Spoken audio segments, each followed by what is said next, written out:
নিমি ঘুমিয়ে পড়েছে? হ্যাঁ, শুয়ে পড়েছে। আরে হিরাল, তোমায় খুব ডিস্টার্ব লাগছে। কি বলবো, 24 ঘন্টা হয়ে গেল আয়শা গেছে, না তোর ফোন লাগছে না ফোন করেছে। আমার না খুব টেনশন হচ্ছে, জানি না কোনো বিপদে না পড়ে যায় ও। দেখো হিরাল, এখনো বড় হয়ে গেছে। আমার মনে হয় তুমি ওর মায়ের মতো রিয়াক্ট করছো। নিজের প্রবলেম নিজে সলভ করতে পারবে ও, ছোট বাচ্চা নয় ও। রোহান, এরকম কিভাবে বলতে পারো? ছোট বোন ও আমার, আমি ওর জন্য টেনশন করব না তো আর কে করবে? আর ওর আমাকে ছাড়া আর কে আছে এই দুনিয়াতে?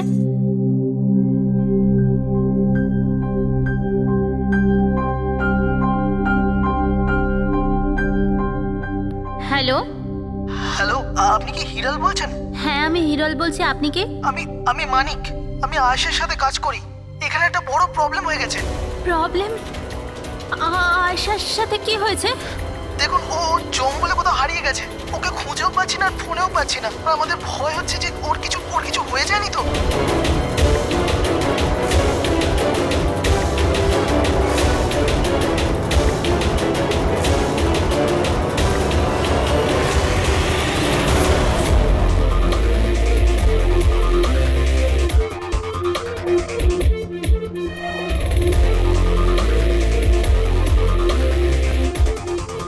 স্যার, ফরেস্ট ডিপার্টমেন্টের লোক ভেতরে আমাদের জন্য ওয়েট করছে, আর আয়েশার ক্রু মেম্বাররা অন দ্য ওয়ে। কিন্তু আপনারা এটা তো নিশ্চয়ই জানেন যে যে ওই লাশটা আয়শারই নাকি অন্য কারোর। আমি একটা জিনিস বলতে পারি, ও না স্কাই ব্লু কালারের টি শার্ট পরেছিল আর ব্ল্যাক কালারের কার্গো পরেছিল আর হাই পনিও পরেছিল। ওর জামা হাফ ডেড বডির সাথে ম্যাচ করছে কিনা এটা তো বলুন।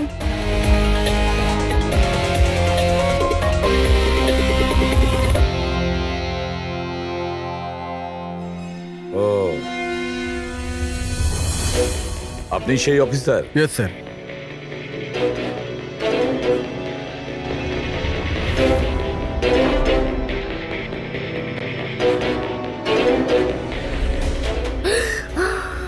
প্রশান্ত?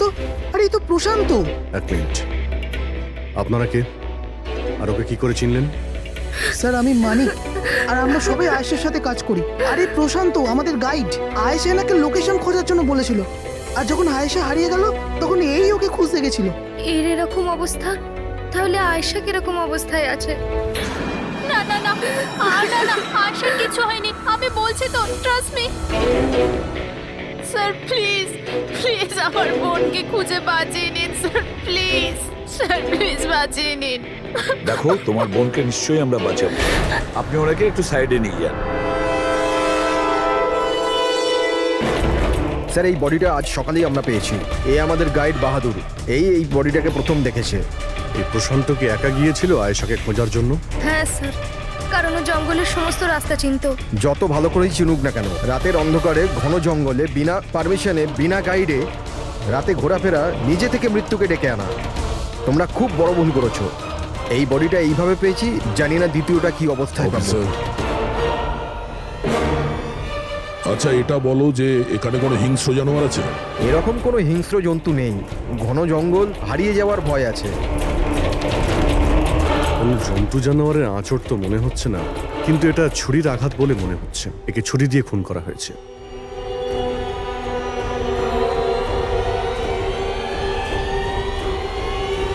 স্যার, হ্যাঁ পূরবী, স্যার এই ক্যামেরাটা পেয়েছি এখানে। এটা তো আয়েশার ক্যামেরা। হ্যাঁ স্যার, এটা আয়শা 3 দিন আগে কিনেছিল। এটা চালিয়ে একবার দেখো তো। স্যার এটা অনই হচ্ছে না। কেন? এটার ব্যাটারি ডাউন স্যার, আর আমাদের কাছে ডিভাইসও নেই এটা চিপ ইনসার্ট করার জন্য। ও মাই গড। আপনারা এইসব শেষ করুন, এগুলো পরে করবেন। আগে আমার বোনকে খুঁজুন। আপনারা বুঝছেন না কেন হারিয়ে গেছে? আমরা খুঁজবো। অনেক বড় জঙ্গল ম্যাডাম, কমসে কম 2 দিন লাগবে পুরো জঙ্গল খুঁজতে। হ্যাঁ স্যার, সূর্যাস্ত হওয়ার পর আমরা কিচ্ছু করতে পারবো না। আপনারা সার্চিং শুরু করে দিন, বাহাদুর আপনাদের নিয়ে যাবে।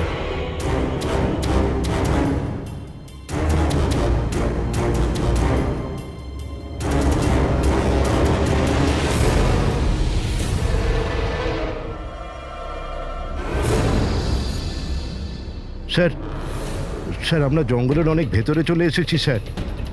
স্যার এখানে কেউ আসা যাওয়া করে না স্যার। স্যার এক কাজ করি, আমরা ফিরে যাই, না হলে অন্ধকার নেমে আসবে। এখন তো অনেক আলো আছে, অন্ধকার হয়েছে কোথায়? স্যার ফিরতেও তো অনেকটা সময় লাগবে না স্যার? তো ওই হিসাবেই বললাম, এত দূর স্যার কেউ আসেই না। স্যার এখানে কিচ্ছু পাবেন না। আরে ভাই, যখন এত দূর চলে এসেছে একটু দেখে নি না ভাই? চলো চলো। আচ্ছা আচ্ছা।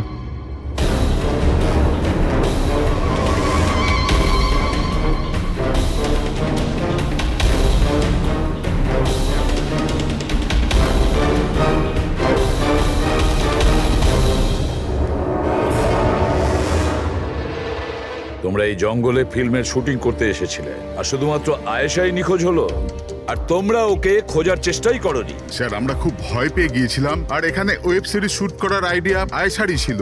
স্যার আমরা ওকে আনিনি, ও আমাদের এনেছিল লোকেশন দেখাতে। হ্যাঁ স্যার, এই প্রশান্ত গাইড আয়েশার পরিচিত ছিল, আর এ কাছেই থাকতো আর জঙ্গলটাকে ভালো করে চিনতো। আর আমরা তো রাত্রিরে থাকার পর সকালে বেরিয়ে পড়তাম, সব কিছুই ঠিকঠাক চলছিল, লোকেশনও পেয়ে গেছিলাম। আর এরপর আমরা টেন্টের বাইরে আগুন জ্বালিয়ে খাবার বানাচ্ছিলাম। কটার সময়ের ঘটনা এটা? 5টা-6টা নাগাদ। আর তখনই হঠাৎ আয়েশা নিজের ক্যামেরা নিল আর জঙ্গলের দিকে যেতে লাগলো। জঙ্গলের দিকে যাচ্ছিল কেন? ও বলেছিল যে ও আশেপাশের একটুখানি ভিডিও করে হিরণকে পাঠিয়ে দেবে, আর ও এটাও বলেছিল আশেপাশেই থাকবে আর তাড়াতাড়ি ফিরে আসবে। তারপর অনেকক্ষণ পর্যন্ত যখন ও এলো না, তখন আমাদের মনে হলো যে কিছু গন্ডগোল আছে। এর আগে আমরা কিছু করতাম কি, সেখানে প্রশান্ত চলে এলো, ও জানতে পারলো তো ও নিজেই খুঁজতে চলে গেল। আর ও আমাদের ওখানেই থাকতে বললো। ও বললো যে জঙ্গলটা খুব বিপজ্জনক আর আমাদেরও প্রাণের ঝুঁকি থাকতে পারে, ব্যাস এটা বলেই ও জঙ্গলে ঢুকে গেল স্যার। তার মানে ওই প্রশান্ত আর ফিরে আসেনি, আর তোমরা পালিয়ে গেছো এখান থেকে নিজেদের বাঁচাতে। না স্যার, আমরা ওখানেই ছিলাম যখন চিৎকারটা শুনলাম। 15-20 মিনিট পর্যন্ত একটা মেয়ের। স্যার স্যার ওই চিৎকার শুনে আমরা খুব ভয় পেয়ে গেছিলাম, আর তারপর আমরা ওখান থেকে পালিয়ে গেলাম। স্যার, আমরা খুব বড় ভুল করে ফেলেছি। চিৎকারটা শুনে আমাদের এখান থেকে পালানো উচিত হয়নি, আয়েশাকে সাহায্য করা উচিত ছিল। সত্যিই তোমরা একটা বড় ভুল করেছো।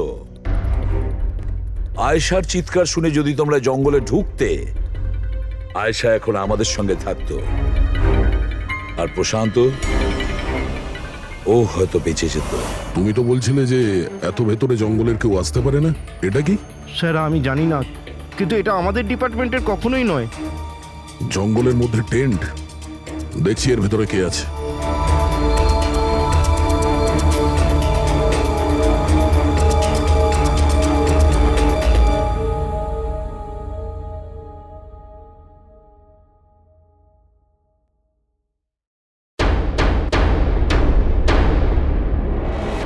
এই কাপড় তো দেখে মনে হচ্ছে কাটা হয়েছে। টেন্ট পিছন দিক দিয়ে কেটেছে, তার মানে সামনে কোনো বিপদ ছিল।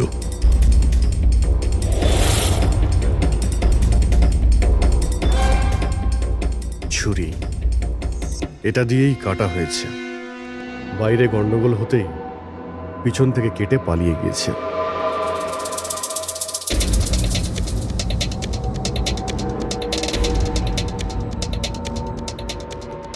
রাতে থাকার পুরোপুরি বন্দোবস্ত ছিল এখানে, বোনফায়ার। এই আলু এখানে দেওয়া হয়েছিল। স্যার এত ভেতরে এত রাত্রে থাকার মতো কেউ পাগলই হবে স্যার, না হলে এত ভয়ঙ্কর জঙ্গলে রাতে থাকার কথা ভাববে কে? কোনো নেচার লাভার না কোনো খুনি? এই দেখো,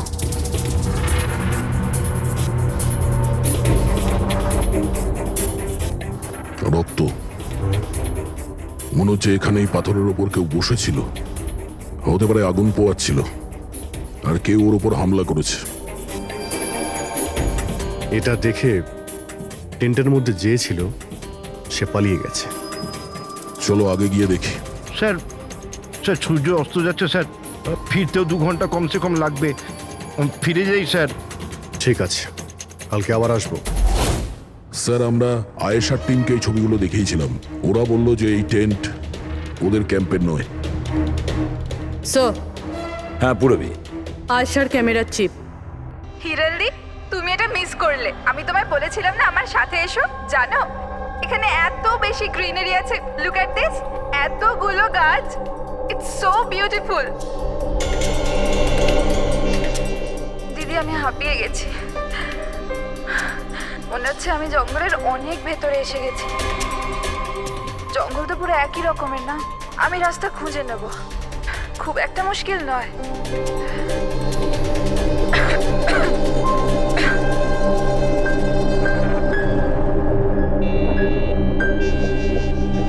কেউ আছে নাকি ওখানে? কে ওখানে?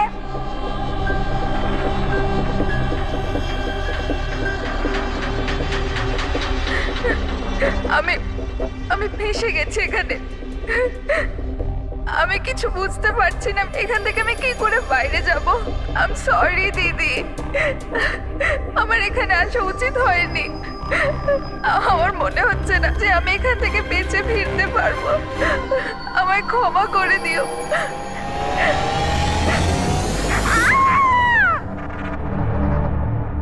অভিজিৎ, যে কোনো পরিস্থিতিতে এই মেয়েটাকে ওই জঙ্গল থেকে উদ্ধার করতে হবে। গুলো রোজ ব্যবহার করত, আমি সেই প্রত্যেকটা জিনিস থেকে ডিএনএ স্যাম্পল নিয়েছি, কিন্তু আশ্চর্যের ব্যাপার কোনো স্যাম্পলই আয়েশার ডিএনএ এর সঙ্গে ম্যাচ করছে না। কি? কিন্তু হ্যাঁ, খুনির ব্যাপারে একটা খুব গুরুত্বপূর্ণ সূত্র পেয়েছি। সেটা কি স্যার? বস, এই ডিএনএ প্রোফাইলটা দেখো। এই দুটো ডিএনএ প্রোফাইলই দুটো আলাদা আলাদা লোকের, কিন্তু অদ্ভুত ব্যাপার হচ্ছে যে দুটো প্রোফাইলই আমি একই লোকের শরীর থেকে পেয়েছি, প্রশান্ত শরীর থেকে। প্রশান্ত শরীর থেকে? হ্যাঁ বস। সেটা কিভাবে? প্রশান্তর মৃত্যু অগণিত ছুরির আঘাতের জন্য হয়েছে, আর ওর শরীরে যে খাবার চিহ্নটা আছে সেটা আসল নয়, তৈরি করা হয়েছে নকল। আর সবচেয়ে আশ্চর্যের ব্যাপার হচ্ছে যে প্রশান্তের লাশের থেকে আমি ওর রক্ত ছাড়া আরো কারো রক্ত পেয়েছি। এখন এই রক্তটা কোনো পুরুষের না নারীর সেটা আমি বলতে পারবো না, কারণ ওই রক্তটা প্রশান্ত রক্তের সঙ্গে মিশে গেছে। কিন্তু একটা কথা ঠিক বস, এই রক্তটা তখনই বেরিয়েছে যখন প্রশান্ত রক্ত বেরিয়েছে। অভিজিৎ, দয়া, নিশ্চয়ই এটা খুনিরই রক্ত। খুনি প্রশান্তর ওপর হামলা করে, আর তখন নিজেকে বাঁচানোর জন্য প্রশান্ত ওর সঙ্গে মারামারি করে, আর খুনির রক্ত প্রশান্ত শরীরে লেগে যায়। তবে খুনিরও গুরুতর আঘাত লেগেছে, সামান্য আঘাতে এত রক্ত বেরোবে না তার। তার মানে খুনির শরীরে এখনো আঘাতের চিহ্ন থাকা উচিত। আরো একটা কথা বস, কি? টেন্টের পাশে যে পাথরের উপর রক্তের ছাপ ছিল সেই রক্তটা প্রশান্তরই। তার মানে পুরো ব্যাপারটাই ওই তাঁবুর আশেপাশে ঘটেছে।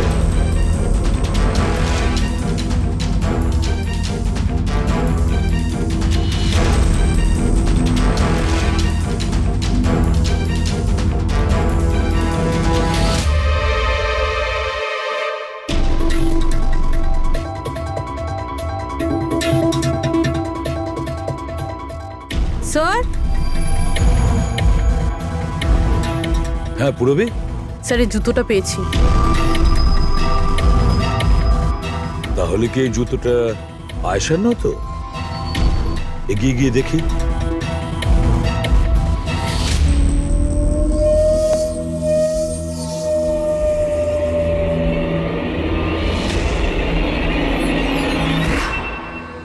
স্যার, হ্যাঁ এই দেখুন স্যার।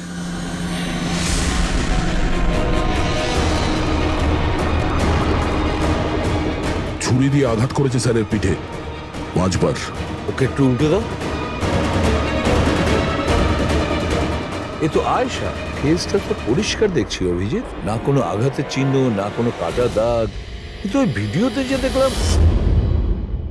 হ্যাঁ স্যার, ভিডিওতে এর মাথায় আঘাত লেগেছিল, রক্ত বেরোচ্ছিল। এখানে তো আঘাতের কোনো চিহ্নই নেই, একদম পরিষ্কার। তার মানে হলো ওই ভিডিওটা নকল। মানে আয়েশা অ্যাক্টিং আর মেকআপ দিয়ে দেখানোর চেষ্টা করেছিল যে ওকে কেউ মারতে চাইছে, খুন করতে চাইছে। কিন্তু এটা কেন করবে? স্যার, কেউ হয়তো মজা করবে, আর না হলে কোনো ভয়ঙ্কর পরিস্থিতি থেকে বাঁচার জন্য নাটক করছে। আর দুটো অবস্থাতেই এর মিথ্যেটা সত্যি হয়ে যায়। আর ও যা কিছু করেছিল, কেন করেছিল, সে তোর বন্ধু আর আত্মীয়রাই বলতে পারবে। সবাইকে ডেকে নাও। প্যাড্রিক, আয়েশার সমস্ত ফোন রেকর্ড চেক করো। দেখো এই ঘটনাটার পরে ও কাদের কাদের সঙ্গে কথা বলেছিল, আর তারা সেই মুহূর্তে কোথায় ছিল?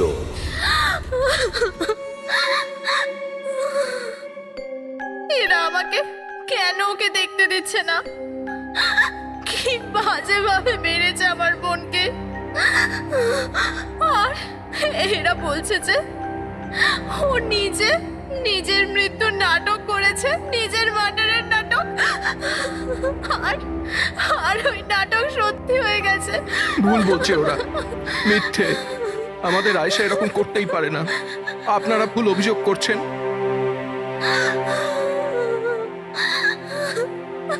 দেখুন,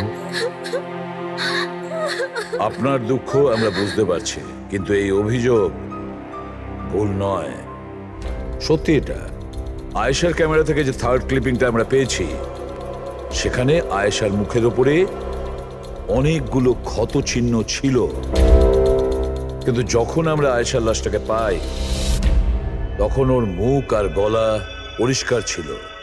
কেন, কিভাবে? এই ভিডিওটাতে আয়শা মজা করছিল না তো? ওর মজা করার স্বভাব ছিল না তো? একদম না। ওর জীবনে এত সমস্যা ছিল যে ও মজা করবার কথা ভাবতেই পারতো না। ও জঙ্গলে হারিয়ে গিয়েছিল, আর কোনো মানুষ এই সিচুয়েশনে মজা কি করে করবে? অন্য কারো কথা জানি না, কিন্তু আয়েশা এটা অবশ্যই করেছে। আর যদিও মজা করে না করে তো ইচ্ছে করেই করেছে। কি কেউ এটা কেন প্রমাণ করার চেষ্টা করবে যে তার সঙ্গে কিছু অন্যায় হয়েছে? আয়েশা এরকম কেন চাইবে? হ্যাঁ, ওর ওপর সত্যিকারের অ্যাটাক হয়েছিল, ও মারাও গেছে, ওটা আলাদা কথা, কিন্তু ও এই নাটকটা কেন করেছিল? কি সত্যি কি ও কোনো প্রবলেমে ছিল যার কারণে ওকে এই ড্রামাটা করতে হয়েছিল? হ্যাঁ, ও সমস্যায় ছিল, এমন সমস্যা যার থেকে ওকে মৃত্যুই বাঁচাতে পারতো। মানে তুমি কি বলতে চাইছো? স্যার, হ্যাঁ ফেডরিক, এটা আয়েশার কল রেকর্ডস। বিশেষ কিছু পেয়েছো? হ্যাঁ স্যার, একটা লোক আছে কেতন, সে আয়েশাকে অনেকগুলো মেসেজ আর কল করেছিল। এমনকি যেই রাতে আয়েশা খুন হয়েছিল সেই রাতেও ওর ফোন জঙ্গলের কাছেই ছিল, 2 কিলোমিটারের মধ্যে। এই কেতনকে? খুনের রাতে ও জঙ্গলের আশেপাশেই ছিল। কে? হ্যাঁ, স্যার, ও আলাদাই থাকতো। যদি আয়েশা ওর মৃত্যুর নাটক করে থাকে তাহলে তার পেছনে কেতনের হাত থাকতে পারে। কেতন আয়েশার হাজবেন্ড, আর আপনাদের মধ্যে কেউ এই কথাটা আমাদের বলার প্রয়োজন মনে করলেন না? হ্যাঁ, কিন্তু কেতনের জন্য নিজের মৃত্যুর নাটক কেন করতে যাবে?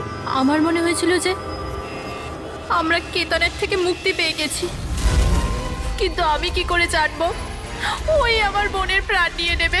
হিরেন প্লিজ, কেতনই আমার বোনকে মেরেছে। আমি বলছি তুমি নিজেকে কেতনই সামলাও মেরেছে। প্লিজ। কেঁদো না প্লিজ, কাম ডাউন। আপনারা প্লিজ নিজেদের মধ্যে কথাবার্তাটা থামান আর আমাদের বলুন কি ব্যাপার। আমি আপনাদেরকে বলছি, আসলে আজ থেকে 2 বছর আগে কেতন আর আয়েশার একটা ট্রিপে আলাপ হয়েছিল। আয়েশা কেতনকে বিয়ে করেছিল। তাড়াহুড়োতে সিদ্ধান্ত নেওয়ার শখ ছিল ওর, কিন্তু জানতো না ও এই সিদ্ধান্তটা কতটা ভুল নিয়েছিল। কেতন ওর যোগ্য ছিল না, একটা পাগল লোক ছিল, পসেসিভ ছিল, ওর জীবনটা অতিষ্ঠ করে রেখেছিল। এই জন্য 6 মাস আগে ওকে ও ছেড়ে দেয়। এছাড়া আর কি করতো? আমরা সবাই দেখেছিলাম ওকে কিরকম টর্চার করা হতো। মানিক, আজকে সব অডিশনে ক্যামেরাতে আছে, স্ক্রিনে প্লে কর, স্যারকে দেখাতে হবে। আর আয়েশা এক্ষুনি এসে যাবে। ঠিক আছে। আয়েশা, আয়েশা, কি হয়েছে? Are you okay? আয়েশা তুই ঠিক আছিস? কি করে হলো এসব? কে করলো এসব? আরে তোমরাও না কত প্রশ্ন করো, কিচ্ছু হয়নি আমার। আসলে কি হয়েছে, ওই তাড়াতাড়িতে সিঁড়ি দিয়ে নামছিলাম আর পা পিছলে গেছে। চুপ কর আয়েশা, কত কভার আপ করবি? আমি তো এটা বুঝতে পারছি না, তুই ছেড়ে দিচ্ছিস না কেন ওই মানুষটাকে? আমি ছেড়ে দিলেও ও আমায় ছাড়বে না। আরে আইন বলে কিছু আছে নাকি? পুলিশের হাতে তুলে দিও ওকে। কেউ ওর কিচ্ছু করতে পারবে না। ওকে যদি পুলিশে ধরেও নিয়ে যায়, ও সেখান থেকেও চলে আসবে আর আমাকে খুঁজে বার করবে, তারপর আমায় ছাড়বে না। কখন থেকে ফোন করছি তোকে আমি? হ্যাঁ, ধরছিলিস না কেন? এখানে বসে টাইম পাস করছিস? হ্যাঁ না কেতন, তোরা তো সাহস কি করে হলো? কেতন, আমি ডাক্তারের কাছে গেছিলাম তাই ফোন সাইলেন্ট ছিল, অন করতে ভুলে গেছি। ওকে, ডক্টর। হ্যাঁ, আজকাল খুব বেশি যাচ্ছিস না ওর কাছে? কেতন কি বলছো? এরকম কিচ্ছু নয়। আর তুমি বললে আমি ডাক্তারের কাছে আর কোনোদিন যাবো না। আমাকে প্লিজ ছেড়ে দাও, আমাকে ক্ষমা করে দাও। তোকে তোর যোগ্যতা দেখাই, চ। কি করছে সব? ছাড়ো ওকে। এই নিজের কাজে মন দে, বুঝেছিস? এনাফ। এনাফ। মানুষ না, এই কেতন তো জানোয়ার। তোমরা কেতনের ব্যাপারে আমাকে আগে বলনি কেন? আপনারা যা বললেন সেটা শুনে তো মনে হচ্ছে কেতনই আমাদের প্রাইম সাসপেক্ট। মনে হচ্ছে কেতনের কারণেই সেটা করেছে। আর কেতন আয়েশার অভিনয়টাকে বাস্তবে পরিণত করেছে। যদি যদি তোমরা কেতনের ব্যাপারে আমাকে একটু আগে জানাতে পারতে। গত 6 মাস ধরে আয়শা আমাদের সাথেই ছিল, আর এর মধ্যে একবারও তো কেতনের সাথে দেখাও করেনি। আর শহর থেকে এত দূরে জঙ্গলে আসতে পারে সেটা তো আমরা ভাবিইনি। এই ধরনের পাগল আর সন্দেহবাতিক লোক যে কোনো কিছুই করতে পারে। হ্যাঁ, কেতনের অ্যাড্রেস আর টেলিফোন নাম্বারটা আমাদের দেবেন।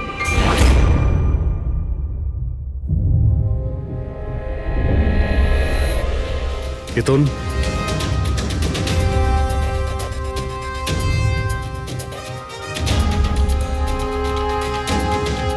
স্যার, এই ফটোগুলো দেখে তো মনেই হচ্ছে না যে দুজনের মধ্যে কোনো ঝামেলা ছিল। আপনারা? কেতন আয়েশার স্বামী। পুলিশ। সিআইডি। আপনারা কি করতে এসেছেন এবার? আমার আয়েশা চলে গেছে, আমার জীবন বরবাদ হয়ে গেছে। আপনারা কি চান আমার থেকে? ইনফরমেশন তোমার আর আয়েশার ব্যাপারে শুনেছি তুমি নাকি খুব বিরক্ত করতে ওকে। স্যার, আমি ওকে অনেক ভালোবাসতাম, নিজের থেকেও বেশি। সেই কারণে ওকে টর্চার করতে, মারতেও? হ্যাঁ, আমি কেন টর্চার করবো ওকে? তোমার কাছ থেকে বাঁচার জন্য কোর্টের কাছে সাহায্য চেয়েছিল, তাও তুমি ওকে বিরক্ত করা বন্ধ করনি। স্যার, মিথ্যে কথা এইসব, এরকম কিছুই ছিল না। মিস্টার কেতন, রেকর্ড আছে আমাদের কাছে। তুমি বারবার ওকে ফোন করে আর মেসেজ করে হুমকি দিয়েছিলে। আর এটাও কাউকে বলেওনি, আমরা জেনে গেছি।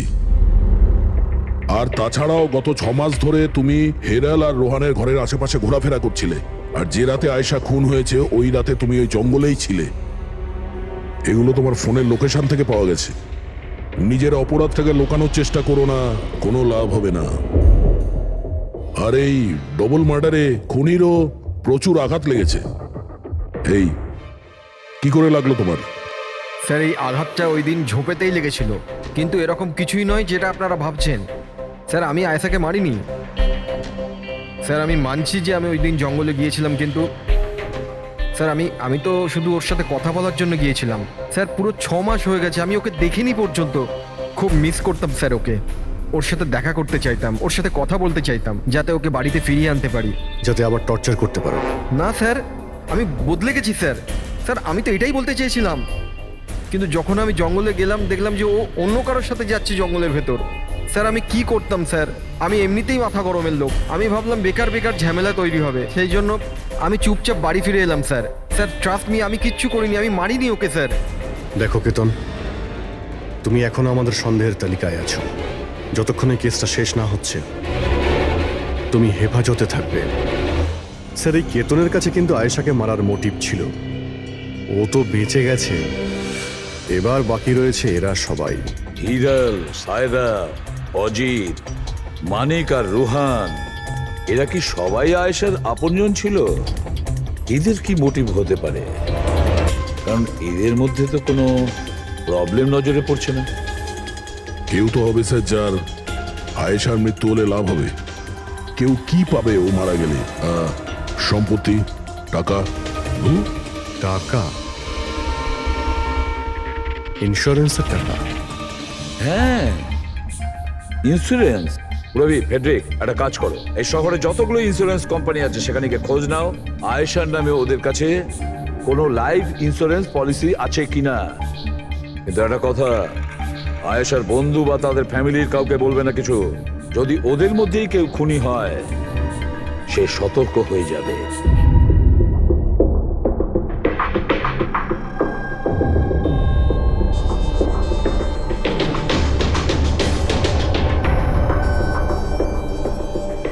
ওকে, থ্যাঙ্কস। স্যার, হ্যাঁ পেড্রিক, আয়েশার অ্যাকাউন্টে মাত্র 1 লাখ টাকা আছে, কোনো ফিক্সড ডিপোজিট পর্যন্ত নেই। স্যার তনিশা ইন্স্যুরেন্স প্রাইভেট লিমিটেডের কাছে আয়শার নামে একটা বীমা পলিসি রয়েছে 50 লাখ টাকার। ও আচ্ছা। আর এই টাকা আয়শার ভাগ্নি মানে ও দিদি আর জামাইবাবুর মেয়ে নিমিষা পাবে। আচ্ছা, তাহলে এই ব্যাপার। স্যার আসলে আপনারা কি চাইছেন? আমার যা জানা ছিল আমি সবকিছু বলে দিয়েছি। আর আপনারা জানেন আমার স্ত্রীর শরীর কতটা খারাপ, এখন আমার ওর সঙ্গে থাকা উচিত, আর আপনারা আমাকে এখানে আটকে রেখেছেন। স্যার বলার কি বাকি আছে? সব বলে দিয়েছি। অনেক কিছু বাকি আছে, তুমি একটু বেশি কথা বলো, সেই জন্য যা কিছু প্রশ্ন করব ঠিক তারই উত্তর দেবে। এই তোমার ওইখানে যে ফ্যাক্টরিটা আছে ওটা তো বাজেয়াপ্ত হতে চলেছে, এর লোন তুমি শোধ করতে পারোনি কি? হ্যাঁ কিন্তু কিন্তু আপনারা এগুলো কেন জিজ্ঞাসা করছেন? আপনারা এগুলো কি করে জানলেন? প্রশ্ন নয়, শুধু উত্তর। আয়েশা তোমাদের সাথে তোমাদের বাড়িতেই থাকতো না? তাহলে 7 দিনে তুমি ওকে 41 বার কল করেছো কেন? বাহ বাহ বাহ, 7 দিনে 41টা কল এসেছে আয়েশা, দারুণ ব্যাপার। আর তার উপরেও তুমি অর্থ কষ্টে ভুগছিলে, তাই না? আর আয়েশার মৃত্যুর পরে তোমার ছোট বাচ্চা টাকা পেত 50 লক্ষ টাকা। আর ওই ছোট্ট নিরীহ শিশু সে কি করে জানবে 50 লাখের ধর্ম? ও কিভাবে ব্যবহার করবে? আর ওই 50 লক্ষ টাকা তো ভোগ করতো বাচ্চাটার বাবা, মানে তুমি, রোহন। থামুন আপনারা, চুপ করুন। আপনাদের কথা মতো আমি আয়েশাকে মেরেছি। স্যার স্যার আমার ওপর 15 কোটি টাকার লোন আছে, 50 লাখে আমার কিচ্ছু হবে না। আমি আয়েশাকে মারবো। আর ওটা যা ওর শরীরের ওপর থেকে খুনির রক্ত পাওয়া গেছে, আপনারা দেখতে পারেন আমার গায়ে কোনো চোটই লাগেনি, কারণ আমি ওখানে ছিলামই না, আমি কাউকে খুন করিনি। সব ঠিক করা ছিল, প্রশান্ত সবকিছু সামলানোর কথা ছিল। 1 মিনিট, কি সামলে নিত? হ্যাঁ, প্রশান্ত কি সামলে নিত? বলো, প্রশান্ত কি সামলে নিত? স্যার আমার ভুল হয়ে গেছে, আমার সবকিছু আপনাদের আগেই বলে দেওয়া উচিত ছিল।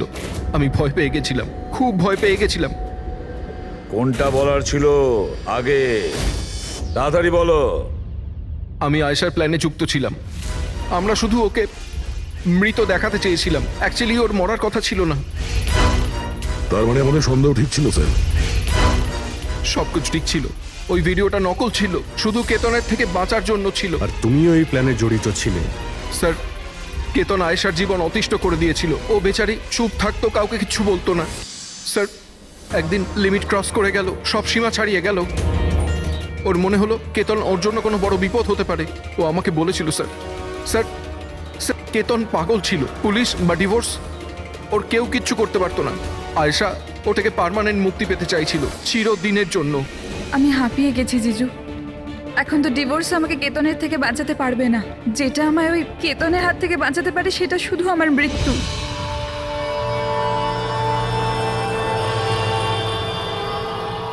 আয়েশা, এটাই যদি একমাত্র রাস্তা হয় তাহলে এটাই ঠিক। তোমার মৃত্যু তোমায় কেতনের হাত থেকে বাঁচাতে পারে। মরে যাও। হোয়াট? রিল্যাক্স, আমার কাছে একটা আইডিয়া আছে। আমাদেরকে এমন কিছু করতে হবে যাতে মনে হয় আয়েশা মরে গেছে। তোমার সাথে কোনো দুর্ঘটনা হলো বা কেউ তোমাকে মেরে দিল, আর বডিকে এতটা খারাপ করে দেওয়া হলো যে কেউ চিনতে না পারে। আয়েশা, তারপর তুমি এখান থেকে অনেক দূর চলে যাবে, আর তোমার ওই ইন্স্যুরেন্সের টাকা যেটা মিমির নামে আছে আমি তোমাকে পৌঁছে দেব। 50 লাখ টাকা দিয়ে একটা নতুন জায়গা, নতুন লাইফ, নতুন করে শুরু করবে। কিন্তু জিজু, আমি বেঁচে থাকাকালীন আমার লাশ কোথা থেকে আসবে? ওর জন্য টেনশন নিও না, আমি সবকিছু করে নেব। আমার এক বন্ধু আছে প্রশান্ত, ও আমার জন্য অনেক কাজ করে দিয়েছে। কিন্তু হ্যাঁ আয়েশা, এরপরে তুমি কখনো জীবনে আমার সাথে, মিমির সাথে, হিরালের সাথে কোনোদিন দেখা করতে পারবে না। হ্যাঁ, কিন্তু ওই পাগল লোকটার থেকে তুমি সারা জীবনের জন্য মুক্তি পেয়ে যাবে, তুমি মুক্ত হয়ে যাবে। সবকিছু ঠিক ছিল, সবকিছু প্ল্যান মাফিক চলছিল। আমি আয়েশা আর প্রশান্তর সঙ্গে ফোনে যোগাযোগ রেখে চলছিলাম। তারপর জানি না হঠাৎ করে ফোন কেটে গেল। আমি জানতাম ওখানে একটা মেয়ের মৃতদেহ পাওয়া যাবে, যার ব্যবস্থা আমি বাধ্য হয়ে করেছিলাম। শুধু আয়েশার জামা কাপড় ওই মেয়েটিকে পরানোর কথা ছিল। ওর মুখটা এত খারাপ ছিল যে কেউ চিনতেও পারতো না। কিন্তু স্যার সিরিয়াসলি আমি তো শকে ছিলাম। ওটা মেয়েটার নয়, প্রশান্তের বডি ছিল। স্যার প্রশান্ত তো আয়েশাকে সকাল হওয়ার আগেই জঙ্গল থেকে অনেক দূরে নিয়ে যাওয়ার কথা ছিল, কোনো সেফ জায়গায়। কিন্তু হঠাৎ করে কি হয়ে গেল স্যার, স্যার আমার যতটা জানা ছিল আপনাদের বলে দিয়েছি স্যার। স্যার প্রশান্তকে কে মেরেছে, আয়েশাকে কে মেরেছে আমি জানি না। স্যার তার মানে তৃতীয় কোনো ব্যক্তি ছিল যে প্ল্যানটার ব্যাপারে জানতো, যে আয়েশাকে চিনতো, প্রশান্তকেও চিনতো, আর ওই সময় ওই জঙ্গলেই ছিল। কোনো তৃতীয় ব্যক্তি? হ্যাঁ, কোনো তৃতীয় ব্যক্তি। তোমার প্ল্যানের হিসাবে টেন্টে প্রশান্ত এবং আয়েশা থাকার কথা ছিল, কিন্তু টেন্টের পাশে একটা পাথরের উপর প্রশান্তর রক্ত পাওয়া গেল, আর ওই টেন্টটা পেছন থেকে ফাটা ছিল। মানে আয়েশা টেন্টের সামনে থেকে যাওয়ার বদলে পেছন থেকে ছিঁড়ে বেরিয়েছে। মানে ও বিপদটা আগে থেকে বুঝতে পেরেছিল। হতে পারে ও প্রশান্তর সঙ্গে যা কিছু হয়েছিল সেটা দেখে ফেলেছিল। ইট ইজ ক্লিয়ার যে ওখানে কোনো তৃতীয় ব্যক্তি ছিল। ও প্রথমে প্রশান্তকে মেরেছে, তারপর আয়েশার পেছনে দৌড়েছে। কারেক্ট। যদি ভালো করে দেখা যায় তাহলে ওই রাতে জঙ্গলে এটাই হয়েছিল যে প্রশান্ত আর আয়েশা জঙ্গলে যায়, আয়েশা টেন্টের ভিতরে ঘুমোচ্ছিল আর প্রশান্ত বাইরে বসে আগুন জ্বালাচ্ছিল। এর মধ্যে সেই তৃতীয় ব্যক্তি ওইখানে যায় আর প্রশান্তর সঙ্গে ঝামেলা বাঁধে, আর সেই ব্যক্তি ওর উপরে আক্রমণ করে, আর আয়েশা টেন্টের পিছন দিয়ে পালিয়ে যায়। আর ওই ব্যক্তি প্রশান্তকে নির্মমভাবে হত্যা করে আর আয়েশার পিছনে ধাওয়া করে। তাহলে তৃতীয় ব্যক্তিটা কে, যে আমাদের প্ল্যানের ব্যাপারে জানতো আর জঙ্গলকেও ভালো করে জানতো, তাই এত রাতে টেন্টে পৌঁছেছিল? হ্যাঁ, এই সমস্ত চিন্তা আপনি করবেন না রোহন বাবু। এই তৃতীয় যে আছে না, তাকে তো আমরা ধরেই ছাড়বো। হ্যাঁ, হোক বা না হোক, এই ধাঁধার সমাধান এখানে আছে, এর মধ্যে, কিন্তু আমরা দেখতে পাচ্ছি না। খুনি হবে তো স্যার এদের মধ্যেই কেউ, কিন্তু আমরা দেখতে পাচ্ছি না। রবি, ওই ক্লিপিংটা চালাও যেটা আমরা আয়েশার ক্যামেরা থেকে পেয়েছিলাম, ফার্স্ট ক্লিপ।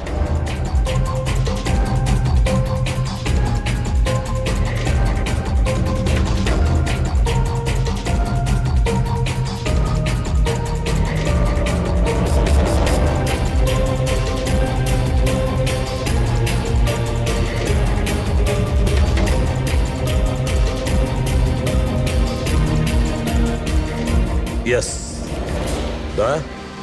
তুমি ঠিকই বলেছিলে, খুনি আমাদের সামনেই আছে, কিন্তু আমরা দেখতে পাচ্ছি না। একটা কাজ করো, সবাইকে জঙ্গলে ডেকে নাও, তখনই বোঝা যাবে। স্যার এখনো আপনারা আমার ওপর সন্দেহ করছেন, যেখানে আমি আপনাদের সবকিছু সত্যি কথা বলেই দিয়েছি। স্যার আমি আমার বউকে কেন মারবো স্যার? আমি তোকে ভালোবাসি স্যার। আমার বোনের খুনিকে খোঁজার বদলে আপনারা আমাদেরই জিজ্ঞাসাবাদ করছেন। আর ওর গায়েব হওয়ার খবর তো আমি হিরাল ম্যামকে দিয়েছি, আর আমরা যদি কিছু করতাম তো আমরা কেন ফোন করতাম? হ্যাঁ, কিন্তু কেউ তো আয়েশাকে খুন করেছে, আর কে খুন করেছে সেটা আমরা জানি। আয়েশাকে খুন তোমাদের মধ্যেই কেউ করেছে, তোমাদের মধ্যেই কেউ। আমাদের মধ্যে কে হতে পারে স্যার? এখনই জানতে পারা যাবে। রোহন, তুমি একটা কথা বলো, আয়েশা রেকির জন্যে তোমার বাড়ি থেকে দুর্ঘটনার একদিন আগেই গিয়েছিল না? হ্যাঁ স্যার, একদিন আগেই গিয়েছিল। আর এটা সেদিনেরই ছবি, তাই না? যেদিন ওর রেকিতে যাওয়ার কথা ছিল। আয়েশার অ্যাকাউন্ট ওই পোস্ট করেছে, তো ওরই হবে। আর আপনারা আমার বোনের খুনিকে খোঁজার বদলে এরকম ফালতু জিজ্ঞাসাবাদ করছেন, আমাদের উপরে ব্লেম করছেন। এতে কি প্রমাণ পাবেন আপনারা? এটাই যে তোমরা আয়েশাকে জীবন্ত দেখেছিলে শেষবার ওই দিনই, তারপরও নিখোঁজ হয়ে গেছিল, তোমরা আমাদের বলেছিলে। আচ্ছা, ও কি কি পরেছিল অপর্ণা, তুমি বলেছিলে, তোমার মনে আছে? হ্যাঁ, ও না স্কাই ব্লু কালারের টি শার্ট পরেছিল আর ব্ল্যাক কার্গো প্যান্ট ছিল। হাই পনিও করেছিল। আপনার তো নিশ্চয়ই মনেই আছে। হিরাল, তুমি কি করে জানলে আয়েশা মরার সময় কি কাপড় পরেছিল? বলো, আরে বলো না। কারণ সেই দিন এ জঙ্গলেই ছিল। এই প্রশান্তকে মেরেছে আর তারপর আয়েশার পিছনে দৌড়োয়, ওর পিছু নেয় আর ওকে মেরে ফেলে। আর প্রশান্তকে মারার সময় তোমার গভীর আঘাতও লাগে। দেখাও। হাত সারুন আমার, দূরে থাকুন। হ্যাঁ, আমার থেকে। একে তো আপনারা আমার বোনের খুনিকে খুঁজে পাচ্ছেন না, তার উপরে আমার ওপরে অভিযোগ দিচ্ছেন। হ্যাঁ, ব্যাস, অনেক অভিনয় করেছো, এবার ঠিক করে বলো কেন মেরেছো তুমি আয়েশাকে? হ্যাঁ, আমি মেরেছি আয়েশাকে। আমি মেরেছি আয়েশাকে।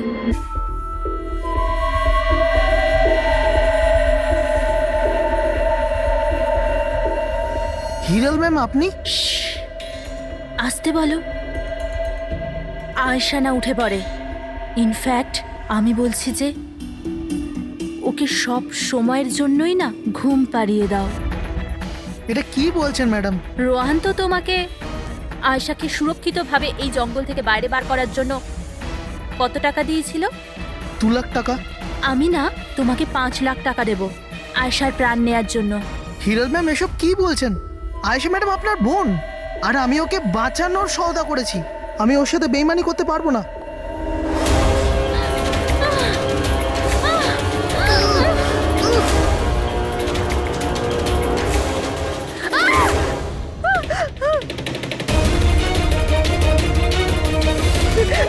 আয়েশা,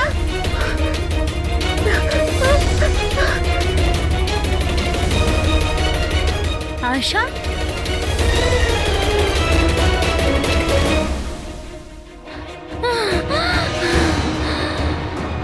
আয়েশা, আমার কাছে আয় আয়েশা। আমি তোকে বাঁচাতে এসেছি আয়েশা। ও তোকে ঠকাচ্ছিল আয়েশা। তোর ইন্স্যুরেন্সের টাকার জন্য তোকে মারতে চেয়েছিল আয়েশা। আমার বোন।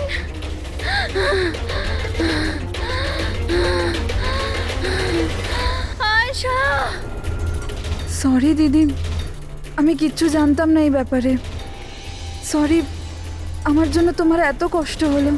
আমি জানতাম না যে জিজু এরকম কিছু করছে। আই এম সো সরি দিদি। আমার বোন। সরি দিদি। তুই সরি বলিস না? হ্যাঁ, এটা তো আমার বলা উচিত। কেন দিদি? I am sorry. কেন কেন মেরেছো তুমি তোমার বোন আয়েশাকে? আপনারা জানেন না আয়েশাকে। ও সবসময় না সবার প্রিয় হয়ে এসছে। ভালোবাসার আয়েশা। সবাই ওকে ভালোবাসতো, আমাকে নয়। মা, বাবা, আমার সব বন্ধু, ইনফ্যাক্ট রোহান, আমার মেয়ে নিম্মিও আমার থেকে বেশি ওকে ভালোবাসতো। ও রোহানকেও আমার থেকে ছিনিয়ে নিতে চেয়েছিল। আমি রোহান আর নিম্মিকে নিজের থেকে দূরে যেতে দেখতে পারতাম না। না, আপনি বলুন আমি কি করতাম? আমি ভাবলাম সবসময় ও আমাকে হিংসা করে না, জিতেওছে সবসময়। না থাকবে আয়েশা, আর না থাকবে ওর জিত। এর জন্য মেরে ফেলেছি আমি ওকে। হিরাল, তুমি এটা কি করে করতে পারো? আরে আয়েশা তোমার ছোট বোন ছিল, আমাকে বড় দাদার মতো দেখতো। আমি ওর সাথে এগুলো কখনো স্বপ্নতেও ভাবতে পারি না। আমার লজ্জা লাগে তোমাকে আমার স্ত্রী বলতে। রোহান, তোমার ভুল নেই এতে। সব ভুল ওই আয়েশার। ওই সব করছিল। ও না তোমাকে আমার থেকে ছিনিয়ে নিতে চেয়েছিল, কিন্তু এখন তো এটা হবেই না। এবার তো তোমাকে কেউ আমার থেকে কেড়ে নিতে পারবে না। খুব বড় ভুল করেছো তুমি। তোমার সন্দেহ, তোমার ইনসিকিউরিটি একটা নিরীহ মানুষের প্রাণ নিয়েছে, প্রশান্ত গাইডের। আর তাছাড়াও তুমি তোমার আপন বোনকেও মেরেছ। আইন তোমাকে কঠোর থেকে কঠোরতম। কোথায় যাব? জঙ্গলে? আমি এসে গেছি। আমি বাড়ি যাব।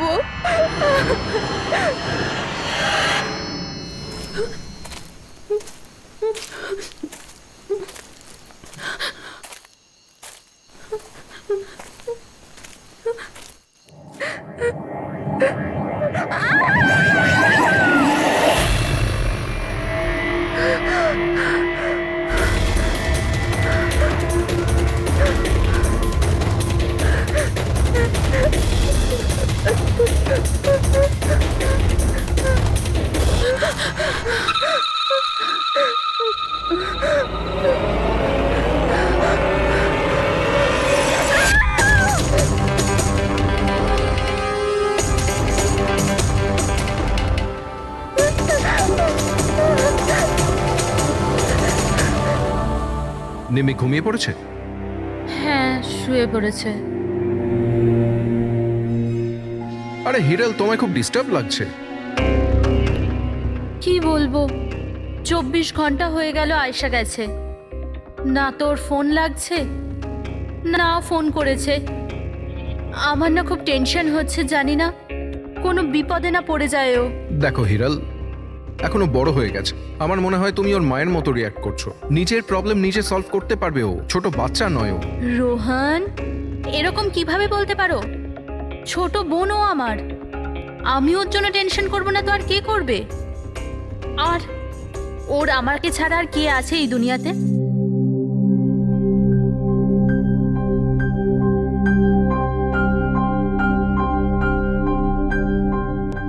হ্যালো হ্যালো, আপনি কি হিরাল বলছেন? হ্যাঁ, আমি হিরল বলছি। আপনি কে? আমি মানিক। আমি আয়েশার সাথে কাজ করি।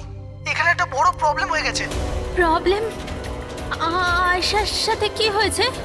দেখুন, ও জঙ্গলে কোথাও হারিয়ে গেছে। ওকে খুঁজেও পাচ্ছি না আর ফোনেও পাচ্ছি না। আমাদের ভয় হচ্ছে যে ওর কিছু হয়ে যায়নি তো।